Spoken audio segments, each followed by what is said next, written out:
Hello, and welcome back to the My First Marathon podcast. My name is Taylor, and today we talked to a runner who had the typical COVID running experience, was looking for goals, and found them through running in 2020. These goals led him all the way to the 2022 New York City Marathon, which we actually get into a lot of detail on, so I'm going to go ahead and let him speak for himself. Please welcome Pete.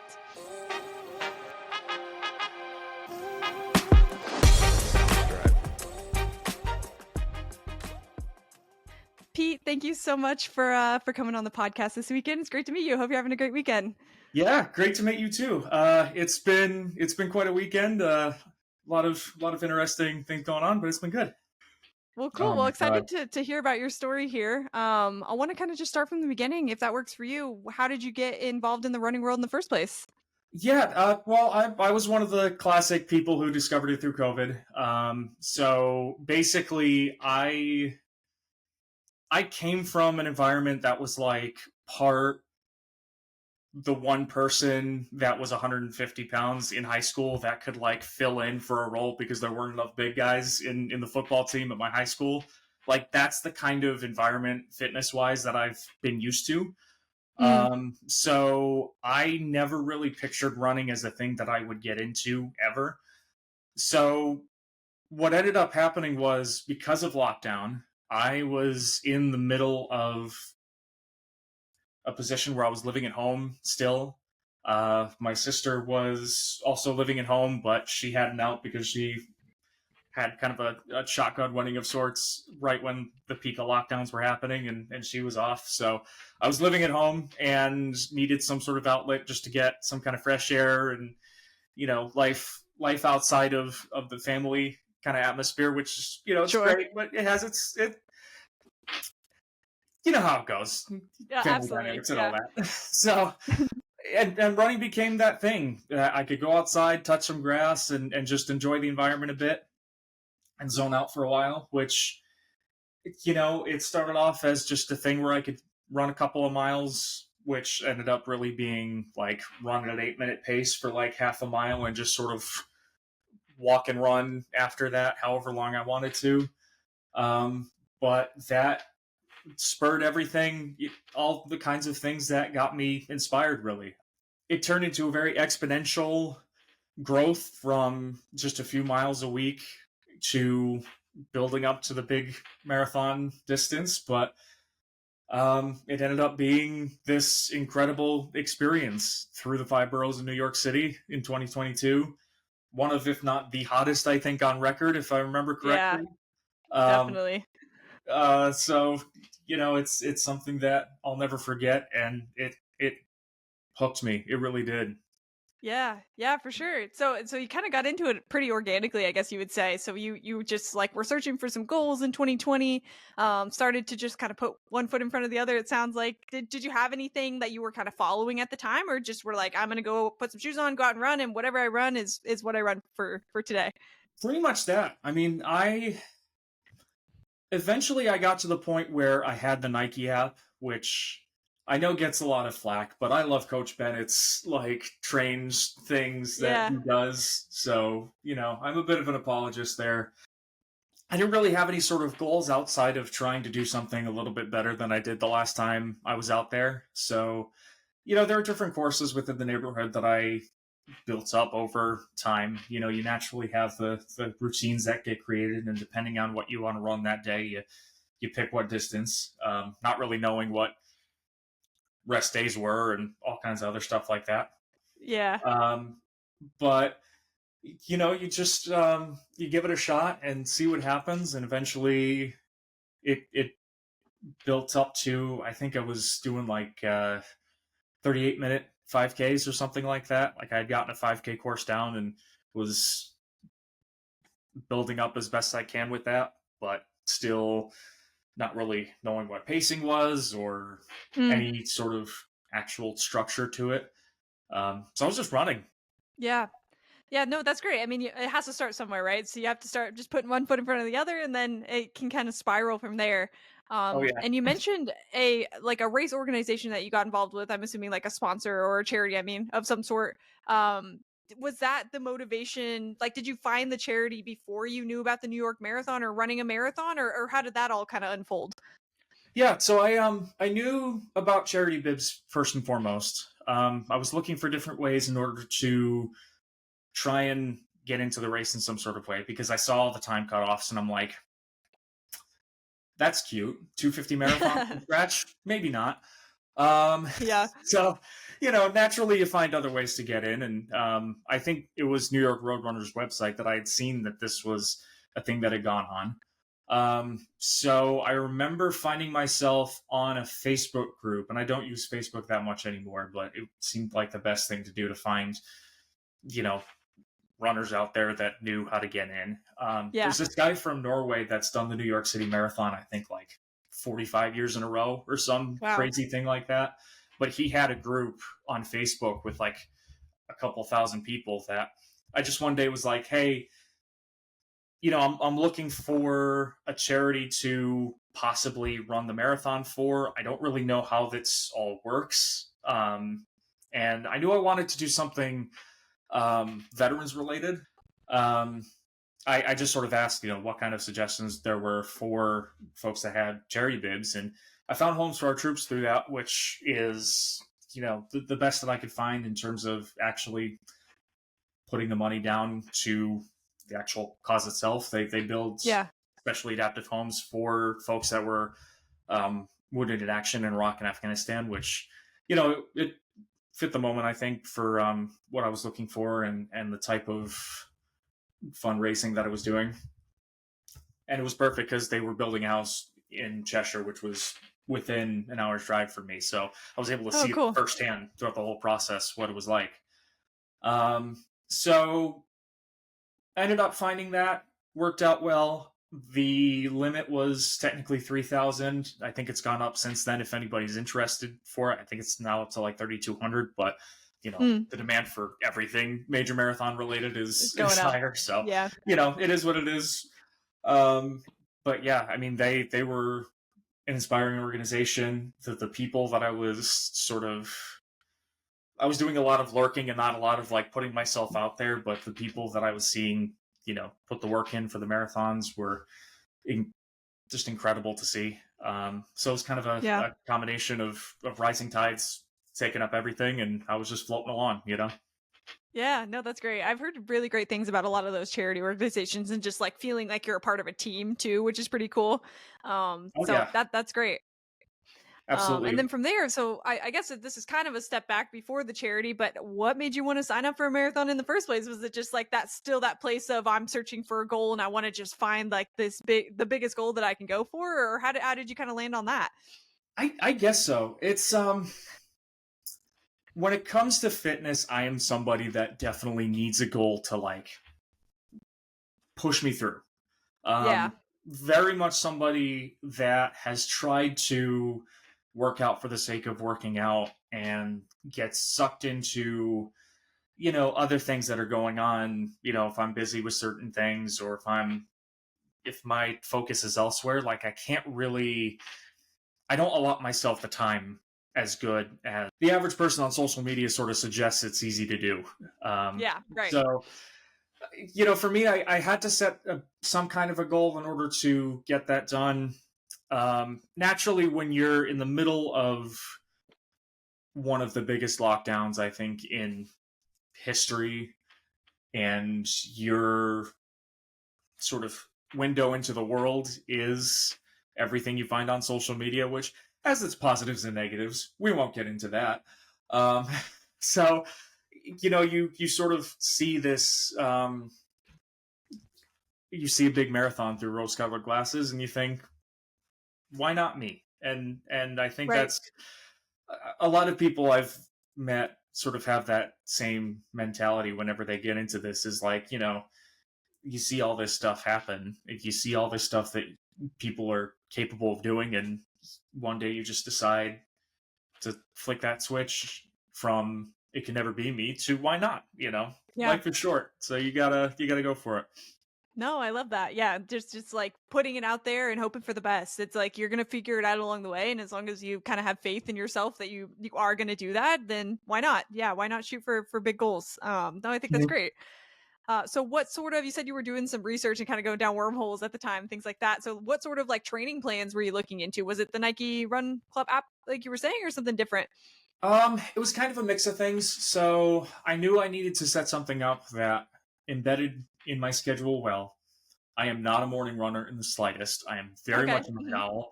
I blame my history of being in engineering school as the blame for that.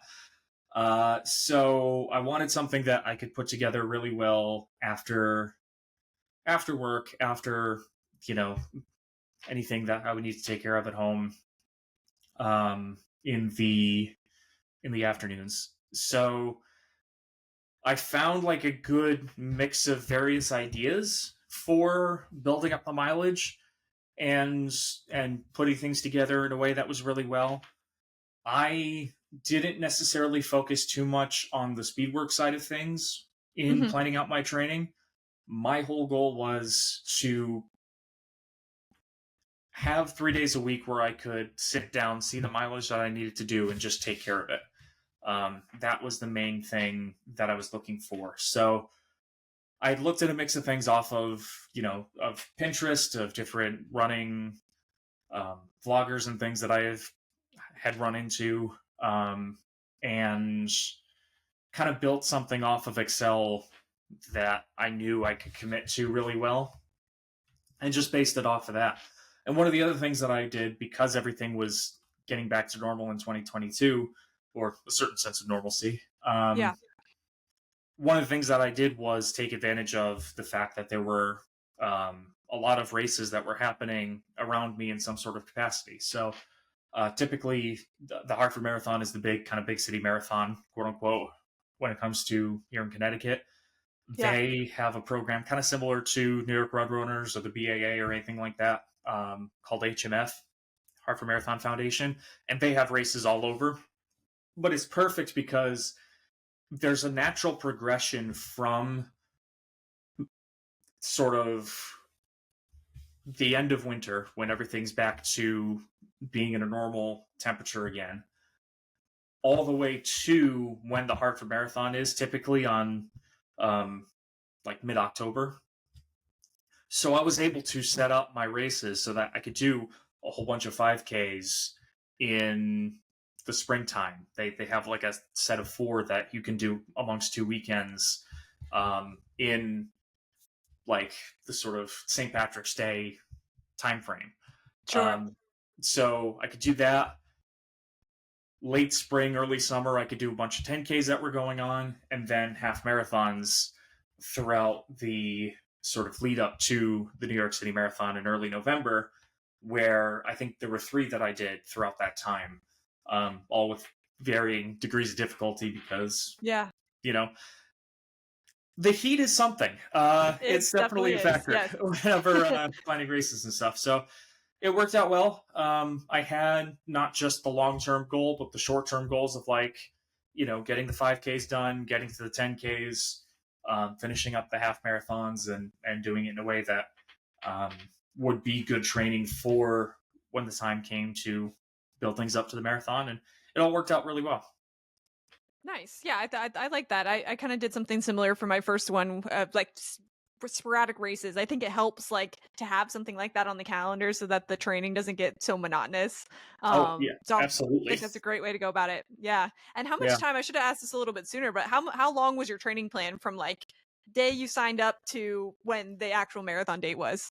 So I think the first week of the year in 2022, I had a couple of my wisdom teeth out and was incapacitated for like a week.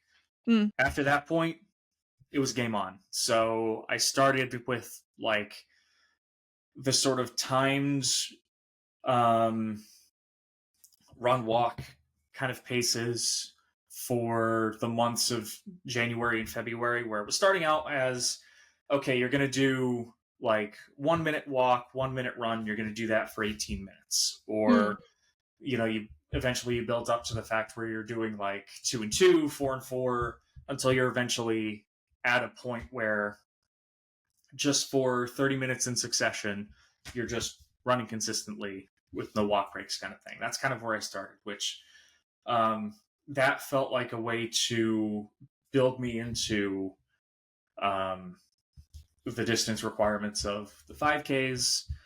And then from there, um, you know, set up for the 5Ks, did it right in those four. I think there was an extra one like embedded within the 10K as well. Um, but in planning for the 10K, that's when it just went from kind of speed work kind of things and focusing on, going from run walk to run to just getting distance done. So Yeah.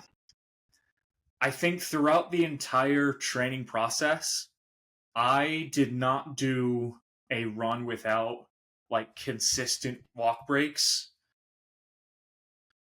Like I think everything over 4 miles was all run walks. Like Yeah. the type of 0.2 mile walk, 0.3 mile run, or doing a time base. So it's like 1 minute, 4 minutes, like that kind of thing. I was just focused on, we just have a year to go from the couch to the marathon. Let's just focus on the distance. However much you walk, it doesn't matter, and just go for it. Yeah. So that ended up being the case. I all of my sort of training runs were focused with that, just that pattern of getting used to the run walk paces, not sprinting when it was time to run. And that really worked out for me. That kind of built me into and got used to kind of zoning out in the middle of those runs that are particularly long. And I was able to really benefit from that, I think. And it ended up getting to a point when, I would do the 10Ks and I would do the halves. And if I felt comfortable enough at the pace I was doing, just kind of going, we can keep going, see Yeah. how this works out. And, if I crash out, I crash out, and that's okay. And if not, then cool. We've Yeah. got a time in the books, So it allowed me to kind of build that confidence and be okay with the long distances that I was not used to in the slightest. My legs weren't used to in the slightest, and just everything in between. For sure. Yeah. In the beginning, it's just time on your feet is what you need. So walk when you need to walk, Mm-hmm. run when you can run. That's a fantastic way to sort of build a base going into it. And I like that you also gave yourself pretty like almost a full year really to go from couch to marathon. So you weren't really pushing yourself. You gave yourself plenty of time. All of that sounds great. Yeah. Where when you hit the let's say half marathon point, was the first time you ran a half marathon a race, or were you able to do that distance on a training run first? So the first time I did the half marathon distance, it was in the middle of August. I think the forecast was 90 degrees, 90% humidity, and sunny Yikes. on a beach, Ocean Beach in New London, Connecticut. If anybody's familiar with it, John and Jesse Kelly half. Um, and I knew because of the projected conditions, which ended up being those conditions, I treated it like a long run. I Mhm. I knew from the get go. It's like, okay, this is going to be hard. It's going to get easier for the other two that you do later on. Let's just get the body used to that distance, see what happens. If you have to walk for like 5 miles in succession, so be it. And I think it ended up being that way, which, it's let's just say if you sign up for that race, pack your own water, because the water stations are kind of few and far between just because of how Mm, the course is drawn out. It's not a gotcha. read on the race organizers by any means, because they have certain rules they have to follow municipally. But like, pack your own water, whatever you do. So yeah, I really wanted to build the confidence first, and then I had a 2 month span in between the three halves that I did. It was really all about just getting comfortable with the distance, getting comfortable with the training runs being of that distance, and then by the last one, just making it feel more of a race pace. Sure. Yeah. Yeah. No, that's great. And then did you feel like your confidence was building every single half because you structured them a couple months apart? Like every single one felt a little bit better, or how did that look? Definitely, definitely. Yeah. The weather 100% helped. The last Sure. one I did was the half marathon that went in parallel with the Hartford Marathon in mid-October. So naturally, when you're entering a race that's 90 degrees and 90 humidity versus one where it's like 40 degrees at start time, the confidence and the sentiment feels a little different. Sure. So I think that sort of natural progression definitely helped. But at the same time, that one also has a lot of really good pace setters that help you along the race and kind of help build up the confidence as well. So that I think was a good confidence boost as well to kind of try and keep up with them and see how good I can do there. Once you really get used to those kinds of things and you're able to recognize how you work best, I think it really helps out in your confidence no matter what happens. So, the natural weather wise shifts between the 2 months of the half marathons that I did, it helped a lot, but I think it just really amplified what was already happening in my head, where you sort of identify those things and work with them, not against them. Yeah, for sure. It makes you more adaptable, I think, the more race experiences you're in. Because every training run, a lot of us, I think, fall victim to running the same routes over and over again when we're in training because that's what we're comfortable with. And I think, honestly, that's a great way to train just for like safety reasons and being able to zone out a little bit and things like that. But no, you're 100% right. Like every race is going to teach you something a little bit different. And being able to practice being adaptable before your big marathon day is just going to make it that much smoother. So, no, that's Oh great. yeah, it, Um, it gets mundane too when you start doing those same routes again, and you're like, oh, Absolutely.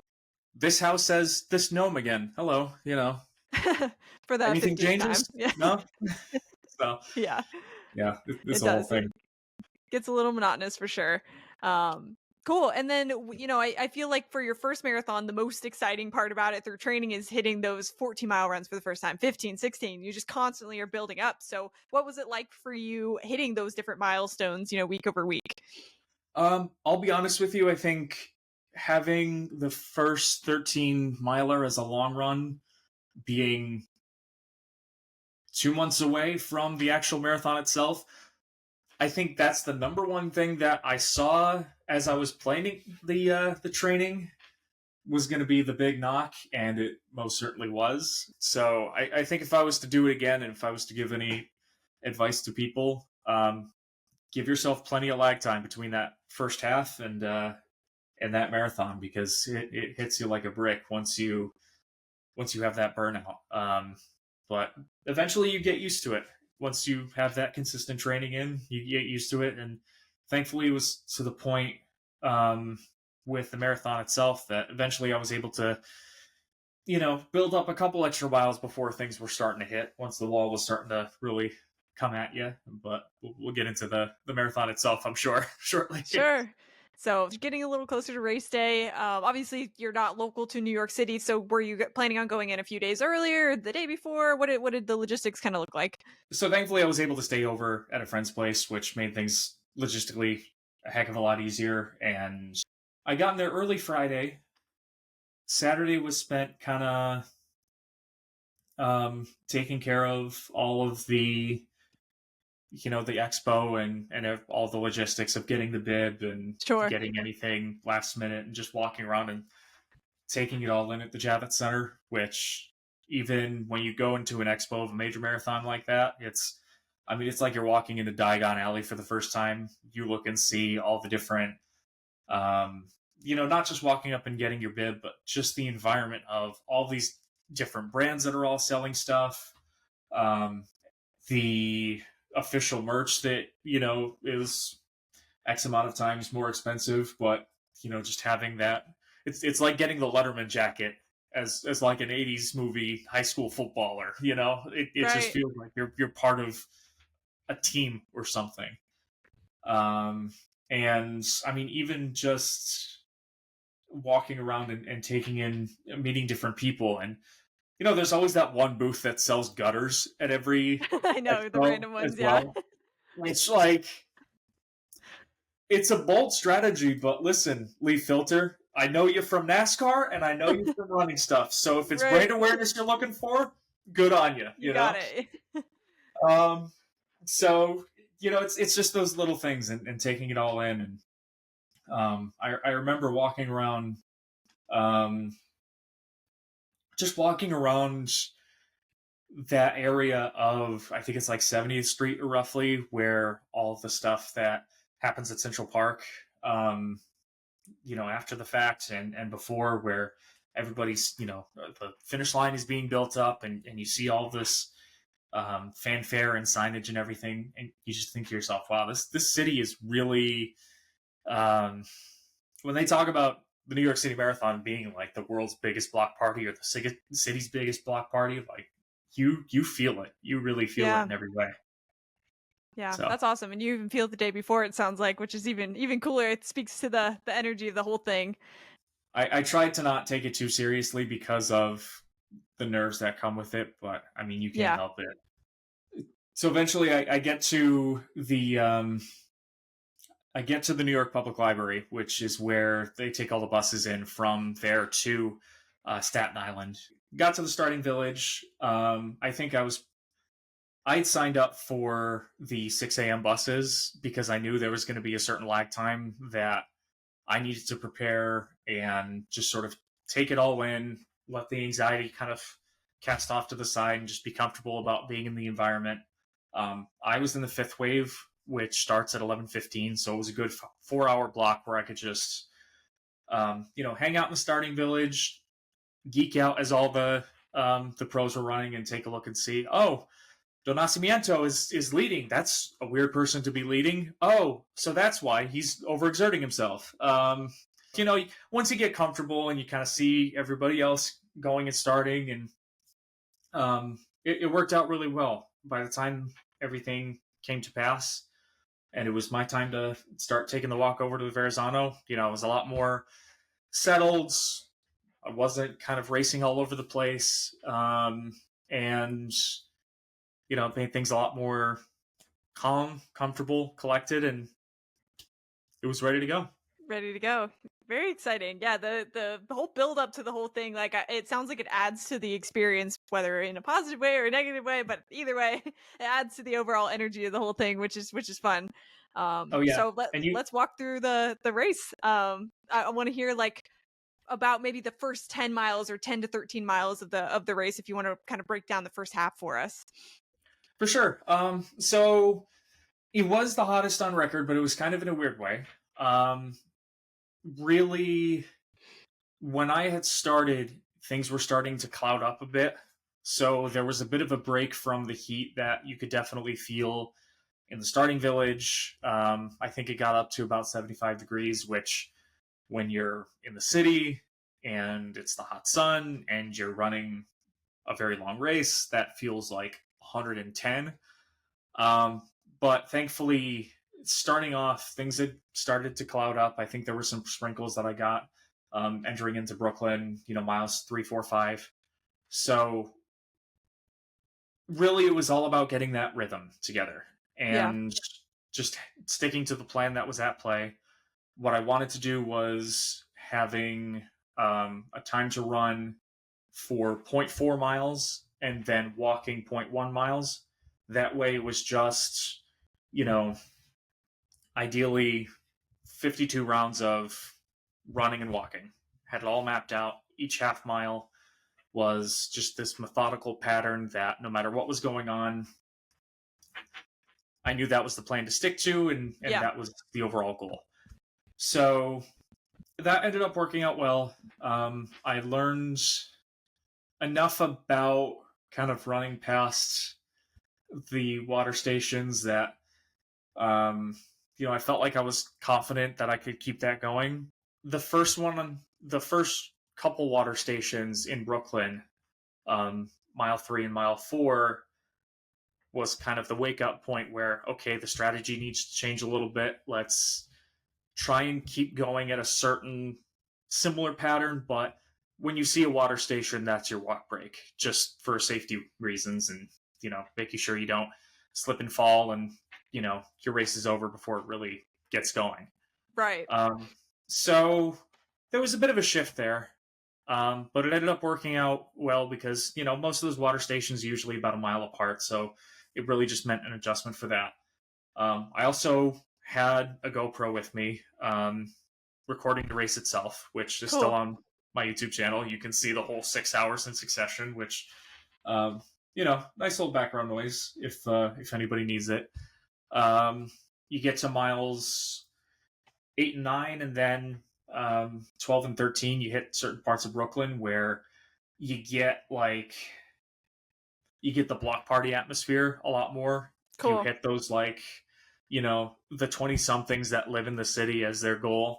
All of those people culminate in like Williamsburg and all those different places. So you just have people that are on top of you almost, where it's like the best thing that I can describe is when you see like a big mountain stage in the Tour de France, and really the actual people competing have one lane where they can go up, and just everybody's hounding you, just cheering you on and going nuts. Yeah. Especially at that point late in the day when like everybody's, had their fill for the day, and you can tell from the look in their eyes that, they've had a day. Yes. So it was so exhilarating just being in those type of environments, and just seeing everybody kind of cheer you on. And Yeah, show up for you. yeah, and I saw ahead of time that was the big thing that you one of the suggestions that you get is like have your name taped on your singlet and things like that. So naturally you do that, and you hear everybody cheering your name on. It's like, oh, this feels weird, but this kind of sounds awesome. Like, Yeah, yeah, yeah. So, really, I think the best thing that I could say is those first 15 miles or so where they were methodical. It was yeah, little ebbs and flows and things. Really, the only big hill was the Verrazano at the very beginning. So it was just all about getting a rhythm, really. yeah. So sounds pretty smooth so far. So first half, even a little bit more than half, things were going great. Strategy was working, all that good stuff. Um, Yep. and then what happened from there? What did 15 to 26 look like? You know what happened, Taylor? The Queensboro Bridge happened. I was gonna That's say I what know the happened. bridges are coming up. Oh yeah. So it's very interesting because technically the first bridge after the Verrazano is the halfway point that takes you in from Brooklyn to Queens, which it is a hill. It's a 15-foot hill, roughly, I think, or 50 to 100. I forget the exact number. Which it's an uphill. You expect things to happen, and those ebbs and flows to happen. Which was able to get through it fine without too much issue. Queensboro is very interesting because number one, the crowds are gone. I don't think anybody's allowed to like be a pedestrian on the bridge, even though it's still closed off for the marathon. So you don't hear anything outside of just footsteps all over the Mm, place. And it's just this consistent, almost like it feels like a good mile and a half uphill, even though I think technically it isn't. But you're just in this sort of industrialized zone with yourself. So there was a little bit of help. I think people were starting to, as they were running, just cheering to be like, yeah, we got this, little things like that. yeah, But, you just, when you're with yourself for that amount of time, like, you start getting a little, cranky. I think your body starts getting cranky, and you really, you recognize what exactly you're doing and how crazy it is. So I think there were a few more walk breaks that happened within the bridge itself. Um, just because I figured, this is kind of a lull in the action and fanfare and everything. We'll just take a little break here. We're on good pace. Let's just kind of save the energy for the rest of the race, because I yeah, knew the sun was starting to come out. It was a hot day. This was the opportunity to kind of take a breather. So get off the bridge, hop onto First Ave in Manhattan, and you see everything that is set up. Everybody who's a lot more on the touristy side is there, so the crowds are way bigger. And you take that turn, that kind of like um, a hairpin turn that takes you off one street that kind of goes in parallel with the bridge itself, and hop on First Avenue. You see a Trader Joe's sitting right there because of course you have to get tempted with good food. Of Um, course. so, you know, you completely underestimate just how hilly Manhattan as an island really is. Yeah. Because you start going up that hill and it feels a lot more difficult than you anticipate it.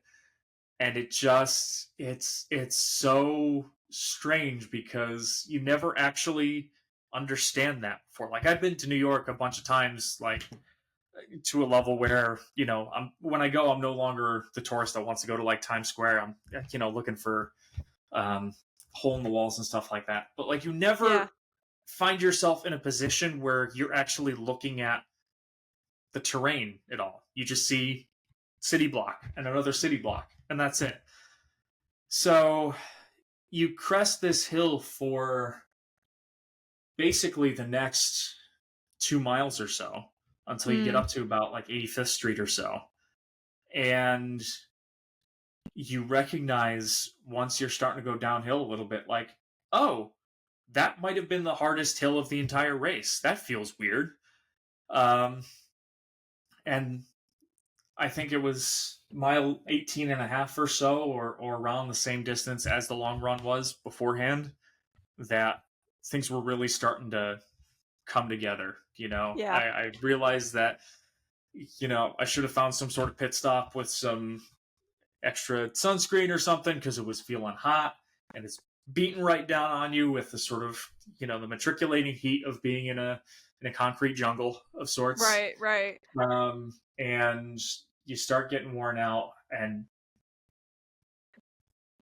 you do a lot more walking, and you play that game with yourself of, okay, instead of you know 4/10 of a mile and 1/10, let's go by blocks. So it's easy going all the way up through Harlem to the bridge. So you start doing 2 city blocks of running and 1 city block of walking, and then that gets to 1 and 1, and it just gets to a point where you're just walking a heck of a lot more than you you anticipated. But at the end of the day, especially when you get to the the next bridge that takes you into the Bronx, where everybody hits their wall, Willis Avenue, it just it becomes a lot more of the Wild West, and all strategy goes out the window, Right. and you just turn into a situation of, we're here to finish. And Yeah. so that was the goal. Let's just finish this thing. Let's just take care of why you're here. The last thing you want to do is DNF. Right. And if it takes a lot of walking, great. Let's do it. Let's have some fun. The Bronx is like, that mile and a half stint in the Bronx is incredible. You have so many people rooting for you in such a great way. Gotta shout out the Boogie Down Bronx in their specific position underneath. It's like as you're about to enter the last bridge of the race back into Manhattan. I forget what kind of indicators of where exactly it is, but where they are is perfect because it just sets you for the next couple of miles and the next sort of portion of the race, and the vibes were just impeccable. So That's great. Yeah. that kept me going, and you just find those little landmarks and those little things that you can find any sort of inspiration in, and find a different song to listen to, or a different little stint from Coach Bennett talking about how badass you are. Like Yeah, you anything. you you just find those little things and you just reach for it, and you know you can be surprised how much that is so important when you get to that point. Absolutely. Yeah. Cool. So everything was, I mean, you kind of had shifted goals a little bit. The goal was still to finish, but you were kind of took the pressure off yourself towards the end once you hit those bridges, which I think, like you said, a lot of people hit that wall for sure. Oh What was yeah, the finish line feeling like? Did you get to feel that New York energy at the end of the race? definitely. So I won't repeat it too much, but I know this has been said by somebody else who had New York as their first on this show. But Yeah. The worst hill is not the bridges, it is after the bridges when you're going back into Manhattan through Central Park, Yeah, like I've heard going that a couple alongside on times. Fifth Avenue. Yeah. Like, just because it never ends. Yeah, There is yeah. like it's like that sort of optical illusion that you see with the steps going up every Where it just direction, keeps but you don't going see and where it going and goes down. going. Yeah, Yeah, it just doesn't stop. So yeah. thankfully, I had a bunch of friends that were set up shop like right in the middle of that. That kept me going. Um, chasing them and eventually seeing them and having that energy of like one of my friends has this cute old dog that straight up just did a Simba from Lion King, and that was Oh, I like love that. seeing that as a landmark was like the best thing. Um, so it was, it's still digging deep and finding those things to really find that energy and that motivation to keep going. So the sun had gone down by the time I hit the final 5K within Central Park itself. So I knew that it was almost finished. Like everything was almost done.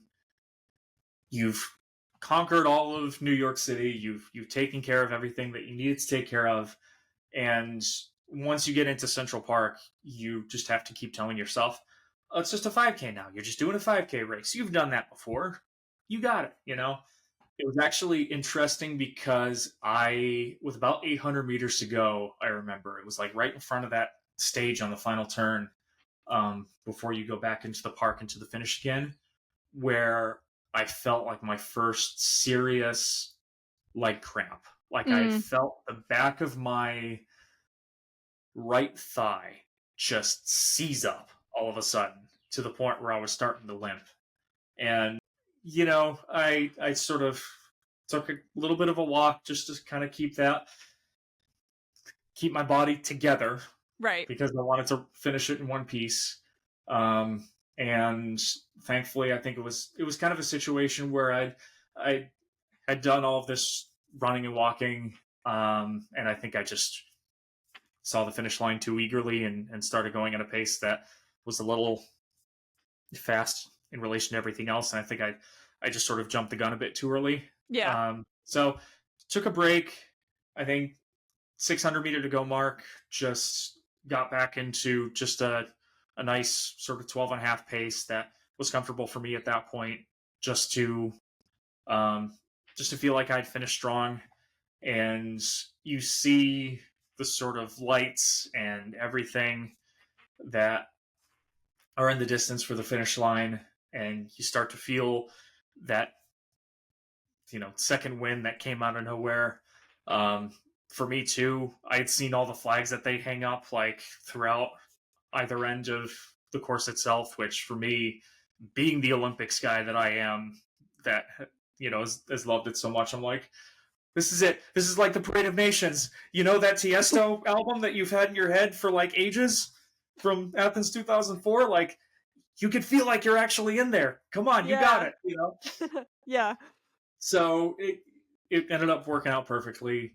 There's some very unsettling photos of me just screaming bloody murder and victory like at the finish line because I had felt so accomplished in things. And I probably, oh my gosh, it's a feeling unlike any other. It really Yeah. is. It's hard to describe it, I feel like, for most people. That first finish line for a marathon, I mean, you feel like you are unstoppable on cloud nine. I haven't got married or had kids yet, but until that happens, I think that's the greatest feeling I think I've ever experienced. Really, Absolutely. Yeah.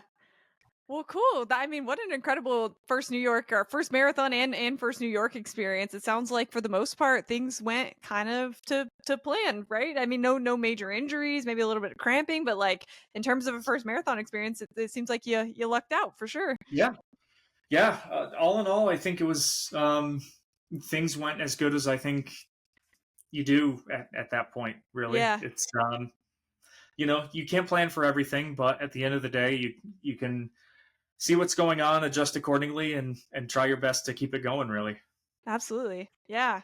Well, cool. Well, kind of like now that you're on the other side of it and you're reflecting on the whole thing, like what's some things that you might have done different, or also like what are some things that you would recommend as like advice to somebody who's thinking about running their first marathon?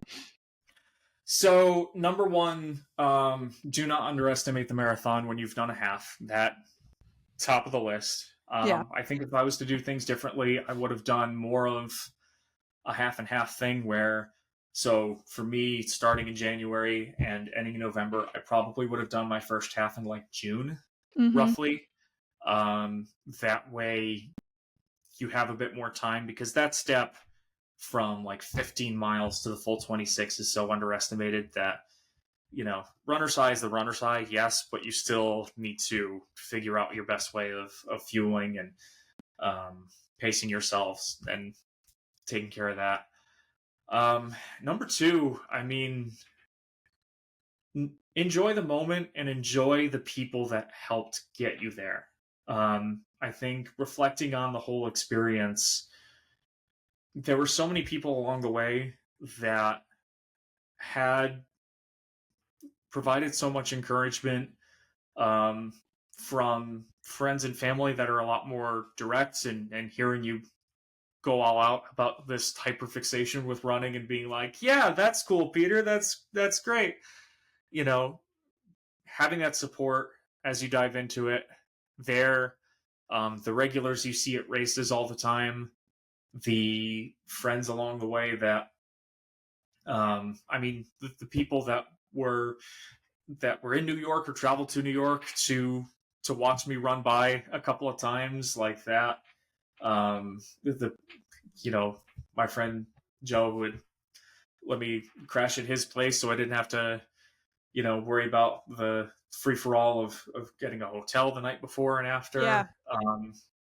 I mean, there's so many people along the way that do just those little things that if one piece was different, you never know whether you would have been able to finish or you would have been able to train all the way or anything really.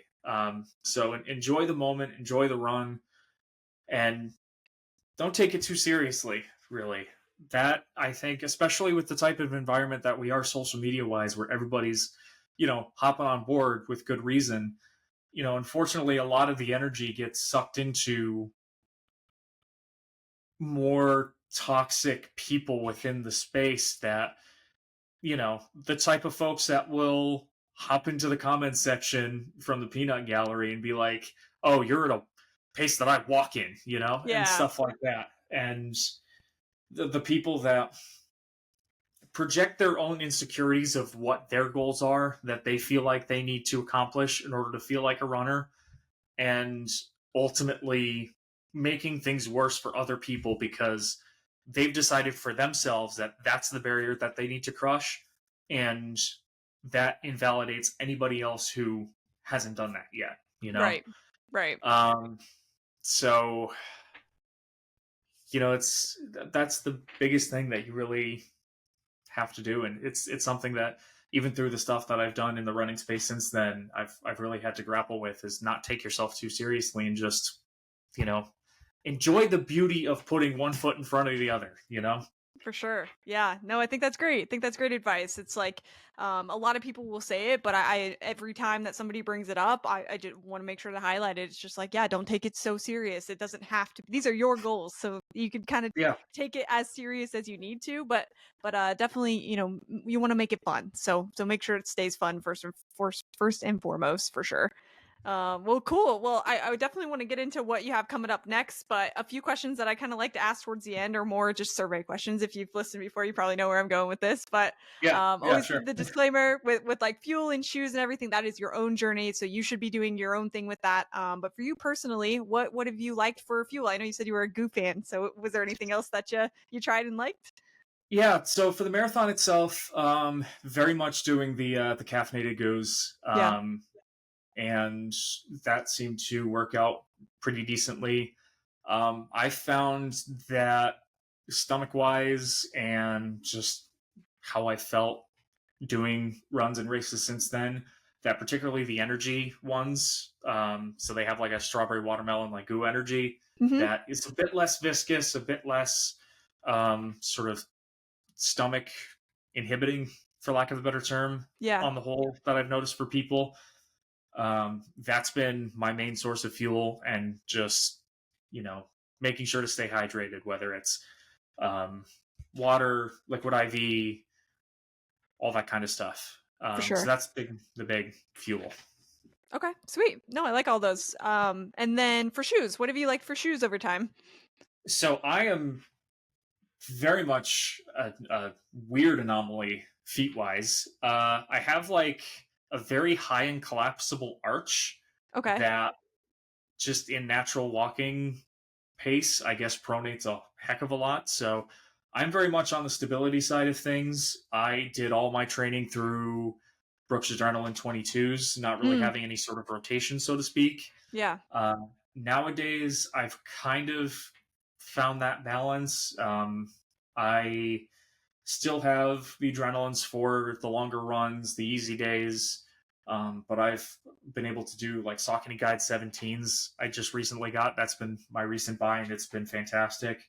Cool. And a lot of stuff within the Saucony line. So um, the not this past rides that have come out with the beaded foam, but the stuff before it, the 15 and 16, are really good for like a race day shoe for me. There was one race I did that I was going for a PR that I just said, screw it, we're going to try the Endorphin Pro 3s, and whatever happens to my knees, c'est la vie. Figure it out. Yeah. Um, but yeah, I'm very much the stability shoe guy that has to, it's like that meme of Squidward watching from the top floor as, Patrick and SpongeBob are, running with the fancy stuff. So Sure. Sure. Yeah. Yeah. Well, what you like, what you like. I think everybody's body's a little bit different. I just talked to somebody earlier today that he found a shoe that he likes and he just has been buying it over and over and over again for like the last 20 years. So I oh think yeah, and if you once you're like comfortable something, with it, then exactly. that's Yeah. that's your buddy. Yeah. Yeah. 100%. Well, cool. And then from there, I know from your marathon, you kind of had you embarked on like a 5K challenge, and that's something that you just wrapped. So, do you want to kind of talk about what that looked like a little bit, and then we can talk about what you have coming up next as well? Yeah, for sure. So the thing that I did from April of 2023 to April of 2024 was a challenge where I did a different 5K race every week for an entire year. Very cool. So that was something that kind of started from me going to the Boston Marathon and experiencing the atmosphere there from the outsider's perspective. I, as a lot of people do after the first marathon, you kind of have this weird sort of depressive state, like, okay, this was an awesome accomplishment, but now what? Yeah. So had that kind of 6 month span where I didn't do a lot of running and kind of step myself back a little bit, but went to Boston, got so inspired from all the people that I met there, all the shakeout runs, and everybody that I talked to, and being able to see Eli Kipchoge run by like it was nothing, even for him, which was one of the one times that he didn't win a race, which, I mean, just being around that is so surreal. So I decided, I wanted to keep going with the marathon distance at some point, but we were going to be a bit more methodical and give it another go, but taking time. So I had done this challenge to try and keep things going, um, try and build up the speed a little bit, see what could come of it, and it ended up being this wacky experience where I think I had to travel to a big city, whether it be Boston, New York, or Baltimore at one point, like 9 times over Wow. 11 weeks or something like that in the winter, Yeah. because that's just what was available. Sure. But it was an incredible experience that I'll never forget. And that's all in short form content right now. So you can find me on Instagram and YouTube, and you can see all the different steps that took and all the different races. And you know, hopefully you enjoy it. Hopefully it's an experience that can inspire some folks. That even if it's that first step or that first 5K amongst 100 people, like you can still accomplish some incredible things. Yeah, absolutely. No, I think that's a great idea. It's it's just like a matter of goals shifting, right? You went from the marathon and then you were looking for something else and found this other goal. So I think as long as you have something that you're working towards, you're doing everything right. So that's awesome. Um, Absolutely. and then Absolutely. what do you have coming up next? Have you thought about what what you want to do from here? Well, I think I'm feeling bold enough to go back to the half distance. Okay, So I have started that transition from a bit more of the speed work and kind of 12 miles a week side of things, and methodically making my way up to eventually do the Hartford Half Marathon, which was the cool. third of the three that I did leading up to New York. So I figure build up to Hartford, kind of take time away from racing just because that happened so many times that eventually you want to be with yourself a little bit running, and see where it goes from there. Really, I'm keeping my options open. We'll see what kind of opportunities present themselves, and Go from there. give it a go. Yeah, I think if there's one thing I've learned from this whole running experience is confidence is not always confidence by the textbook definition. It's just entering into things by recognizing you have nothing to lose. So that kind of open-endedness, I think we're bringing that back and seeing where it goes. absolutely. No, I think that's great. And looking forward to hearing what you decide on what you have coming up next. Sounds like you're kind of coming off this challenge and everything, so keeping your options open, I think, is a great idea. And if Definitely, anybody wants definitely. to follow along with you and see all your 5K videos and everything like that, where can they find you? Yep. So I am on YouTube at the Manor Runs. Also on Instagram at the same handle. I am not on TikTok. My mental health could never.